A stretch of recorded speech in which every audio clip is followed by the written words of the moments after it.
on this particular car. Most people think that the name Mustang was derived from the wild Mustang horses that used to roam the western frontier back in the day, as attributed to by the galloping horse on the front of this car. However, the Mustang was actually inspired by the nimble World War II P-51 Mustang fighter plane. And you can definitely tell that a lot of design cues were taken from that plane.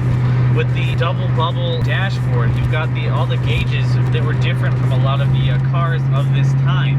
Now, you would assume that a car borrowing from the legendary prowess of a World War II fighter plane would be a very intense sports car. However, it really didn't take the performance world by storm when it first debuted. It was more of a two-door coupe. It was actually nicknamed the Secretary's car because it had enough power to give you some fun, but at the same time it was affordable, unlike some of the other cars of the day. Not a lot of performance was given to these cars when they first came out.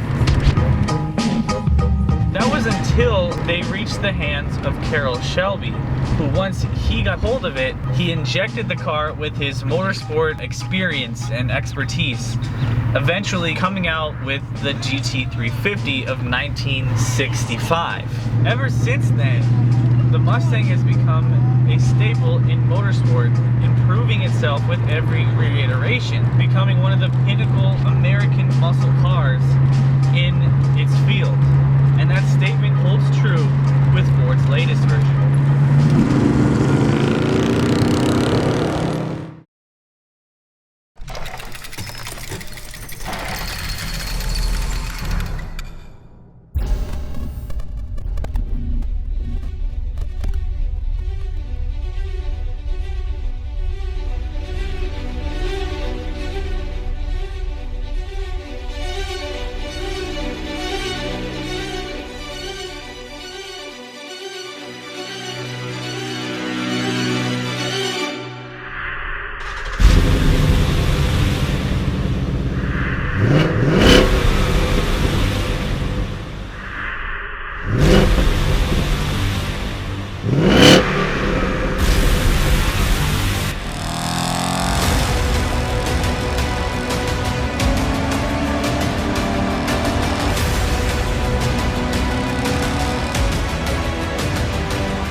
So this is Ford's newest rendition of the Mustang.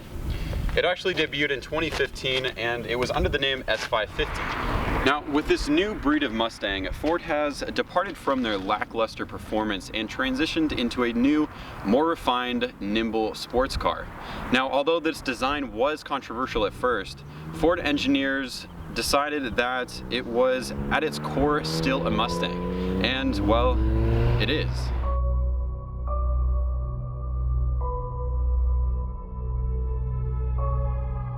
So starting from the front of the car, we have the shark nose grille and these tri-bar LEDs, which are undeniably Mustang. And of course we have the galloping horse at the front of the car. And working our way back, we have this long hood, which is of course covering up that V8, which is indicated by this 50 badge here on the side. And then we have the fastback roof, which harkens back to the Stangs of the 60s, which then of course leads us to these iconic tri-bar taillights along with the dual tip exhaust. Now you add all of these ingredients together and you get a pretty good looking car. Now, I think that we can all agree that the new Mustang is a pretty good looking car. And if you don't, then why are you here? But the question that's probably on most of you guys' minds right now is, how does this new Mustang perform? Well, let's hop in and find out.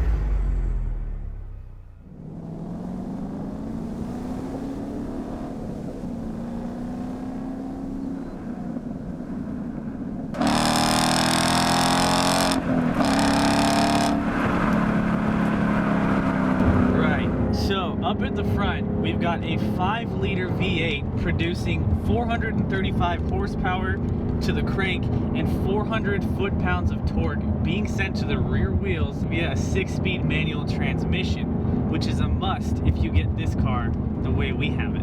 And that's because our Mustang is equipped with the optional performance package, which gives you those beautiful 19-inch wheels with a staggered setup of 9-inch width in the front and 9.5 inches in the back, a torsion limited slip differential, a front splitter, a strut tower brace, and those huge 6-piston Brembo brakes all around. And the only way to get this performance package is to pair it with the 6-speed manual Getrag transmission, which I have to say isn't the best transmission out there.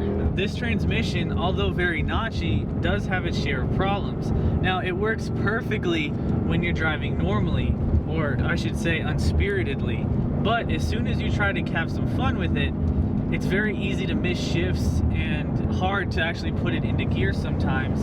And some other Mustang owners have actually had complaints where their transmissions have either failed and have to be replaced just because sometimes their bushings aren't strong enough. But a lot of people have recommended a good first mod would be a short shifter.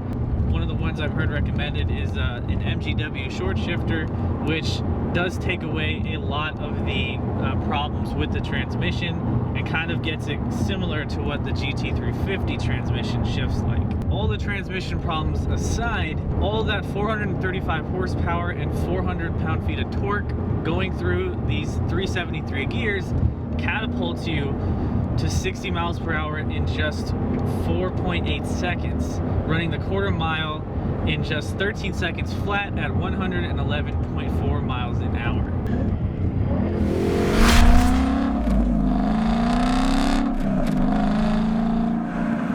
So we know the Mustang would be fast, especially since it's competing with cars like the Camaro and the Challenger. But the one thing that plagues the Mustang the most would have to be its cornering and its ability to stay on the road while it's doing it. Somehow, this time, they have really been able to pull through with this, and this thing drives and handles like a dream. That IRS suspension really does wonders. I remember taking the 2008 Mustang up here, and it just feels like you're going to spin out all the time. This car, I don't know what Ford did, but it really does feel a lot better. You've heard a lot of people say that, oh, it handles good for a Mustang, but I don't know, I think Ford really is starting to do away with that whole mantra that Mustangs can't handle. When it comes to canyons and track conditions, it's kind of where the Mustang suffered. But this time Ford decided to get away from the live rear axle and go with IRS. And because of this, the Mustang can now compete with some of the greatest canyon carvers out there in the automotive world, and in some cases even be able to compete with the legendary M3. Now, what about the interior of this car? Ford, in my opinion, has really stepped up their game when it comes to their interior quality. It's right off the bat, I mean, you're getting a leather-wrapped dashboard, a leather-wrapped steering wheel. You're getting soft touch materials basically everywhere you're going to be touching in this car. The shift knob is leather-wrapped with aluminum accents. You've got these amazingly bolstered leather seats that just are the right amount of aggressiveness. Now, there are some hard plastics in this car, like on the door panels and the center console, but they seem to be textured in a way that makes them feel premium, like a higher quality plastic than what you'd expect to be. And I think that's where Ford really kind of outdid themselves with this interior. I mean, you've got almost this brushed aluminum faceplate here. You've got these nice gauges that really look nice, and also these aluminum toggle switches up here at the front of the car. Details that didn't need to be added, but really add to the characteristics of this car. Whether you're a fan of Mustang or not, it's hard to argue with just how far they've come, taking strides rather than steps, changing the automotive world forever.